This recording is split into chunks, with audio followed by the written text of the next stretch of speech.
The Intel 8086 didn't just launch a processor line, it launched a dynasty. It's the reason your PC boots the way it does, why BIOS interrupts look the way they do, and why the x86 architecture still dominates nearly 50 years later. But the 8086 wasn't inevitable.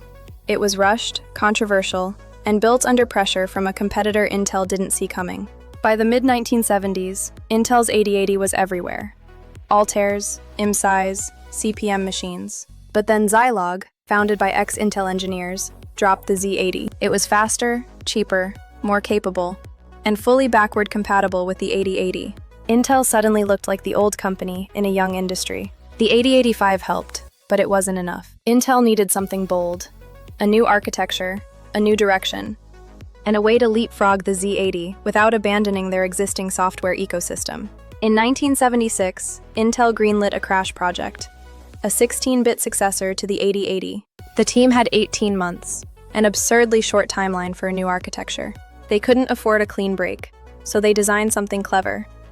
A 16-bit CPU that felt like the 8080, but with a new instruction set, new registers, and a segmented memory model that let it address a full megabyte. The segmentation wasn't elegant. Even Intel engineers admitted it was a compromise. But it worked. And more importantly, it shipped on time. The 8086 introduced ideas that shaped computing for decades. 16-bit general-purpose registers. AX, BX, CX, DX. Segmented memory. CS, DS, ES, SS. A pipelined architecture. The bus interface unit fetched instructions, while the execution unit ran them. A rich instruction set. String operations, shifts, rotates, multi-precision arithmetic. 1 megabyte address space. Huge for 1978. This wasn't just an upgrade. It was a new model for how microprocessors could be built. Here's the twist. The 8086 didn't become famous because of the 8086. It became famous because of its sibling, the 8088, a version with an 8-bit external bus. Why? Because IBM wanted to reuse its existing 8-bit hardware ecosystem. The 8088 let them do that, while still running 16-bit code internally.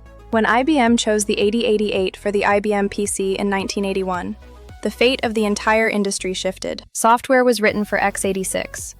Clones were built for x86, and Intel's architecture became the standard. Every Intel and AMD desktop processor today, from the 286 to the Pentium to the Ryzen 9, traces its lineage back to the 8086. Even modern 64-bit CPUs still boot in real mode, a compatibility mode designed for the 8086 in 1978. It's a living fossil, and a triumph of backward compatibility. The 8086 wasn't perfect.